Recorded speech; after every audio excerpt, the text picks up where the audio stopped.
ஆட்சி அதிகாரத்தில் உட்கார்ந்தவங்க வந்து நம்பரை வந்து மேனேஜ் பண்றது ஈஸியா, இல்ல ஆட்சி அதிகாரத்துல இல்லாதவங்க நம்பரை மேனேஜ் பண்றது ஈஸியா? பலத்தை வந்து திரட்டுறதுக்கு வந்து இவங்க ஆட்சி அதிகாரம் வந்த அப்புறம் ஈஸியா திரட்டிடலாம்,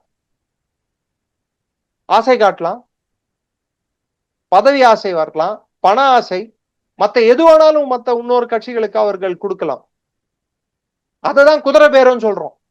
இன்னொரு கட்சியை உடைக்கிறதுக்கு முயற்சி எடுக்கலாம். இதெல்லாம் ஜனநாயகம். அப்போ இப்ப நடக்கிறது ஜனநாயக படுகொலைன்னா நாளைக்கு சட்டமன்றத்தில் நுழைஞ்ச பிற்பாடு அறுதி பெரும்பான்மை இல்லாம இது மாதிரி ஒரு விஷயங்கள் நடந்தா அது ஜனநாயக படுகொலை ஆவாதா? பதில் சொல்லுங்க சார். எனக்கு புரியாத புதிராக இருப்பது ரெண்டே விஷயங்கள்.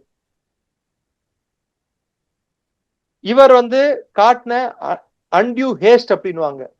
இவர் ஏன் கவர்னரிடம் அங்கீகாரம் பெறுவதற்கு முன்னாடியே பதவி பிரமாணத்துக்கு ஏற்பாடு செய்தார்?